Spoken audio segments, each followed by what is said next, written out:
Kerala Blasters ആരാധകർ ഇപ്പോൾ ദിമിത്രിയോസിൻ്റെ അപ്ഡേറ്റും അതുപോലെ തന്നെ ലൂണയുടെ അപ്ഡേറ്റും വരാനാണ് കാത്തിരിക്കുന്നത്.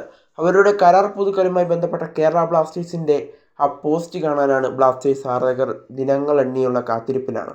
എന്നാൽ ദിമിത്രിയോസിൻ്റെയും ലൂണയുടെയും അപ്ഡേറ്റ് ഇപ്പോൾ പുറത്തേക്ക് വരുന്നുണ്ട്. ലൂണയുടെ അപ്ഡേറ്റ് നമുക്ക് ഏറെക്കുറെ ഉറപ്പിക്കാൻ കഴിഞ്ഞിട്ടുണ്ട്. ലൂണ ബ്ലാസ്റ്റേഴ്സിൽ തന്നെ തുടരും. അദ്ദേഹത്തിന് വലിയ ഓഫറുകളൊക്കെ വന്നിട്ടുണ്ടെങ്കിലും അദ്ദേഹം അതൊന്നും സ്വീകരിക്കാൻ തയ്യാറായിട്ടില്ല. ബ്ലാസ്റ്റേഴ്സിൻ്റെ ഓണറായ നിഖിൽ തന്നെ ഇന്നലെ വെളിപ്പെടുത്തിയിട്ടുണ്ടായിരുന്നു ലൂണ മറ്റൊരു ISL ക്ലബ്ബിലേക്ക് പോകില്ല, കേരള ബ്ലാസ്റ്റേഴ്സിൽ തന്നെ തുടരും എന്നുള്ളൊരു കാര്യം. എന്നാൽ ഇനി ദിമിയുടെ കാര്യം കൂടിയാണ് ബ്ലാസ്റ്റേഴ്സ് ആരാധകർക്ക് അറിയാനുള്ളത്.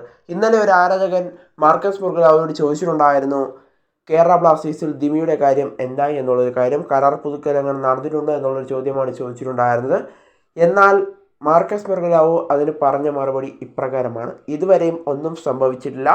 അദ്ദേഹത്തിന് കേരള ബ്ലാസ്റ്റേഴ്സ് ഒരു ഓഫർ വെച്ചിട്ടുണ്ട്, എന്നാൽ അദ്ദേഹം ഇതുവരെ സ്വീകരിച്ചിട്ടില്ല എന്നുള്ളതാണ് അറിയാനായിട്ട് സാധിക്കുന്നത്. അദ്ദേഹത്തിന് ബ്ലാസ്റ്റേഴ്സ് ഒരു ഓഫർ നൽകിയപ്പോൾ അദ്ദേഹം ഇപ്പോൾ ബ്ലാസ്റ്റേഴ്സിനോട് വിശ്രമിക്കാൻ സമയം വേണമെന്നുള്ളൊരു ആവശ്യം മുന്നോട്ട് വെച്ചിട്ടുണ്ട് എന്നുള്ളത് നമ്മൾ അറിഞ്ഞതാണ്.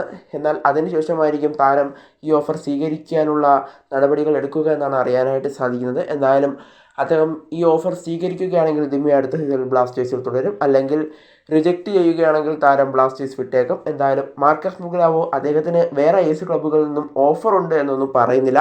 എന്തായാലും ദിമി കേരള ബ്ലാസ്റ്റേഴ്സ് വെച്ച ഓഫറിൽ സമ്മതം മൂളും എന്ന് തന്നെയാണ് നമ്മളിപ്പോൾ പ്രതീക്ഷിക്കപ്പെടുന്നത്. ദിമിയുടെ കാര്യം കൂടി ഉറപ്പിക്കാൻ കഴിഞ്ഞാൽ കേരള ബ്ലാസ്റ്റേഴ്സ് ആരാധകർക്ക് സന്തോഷമാകും.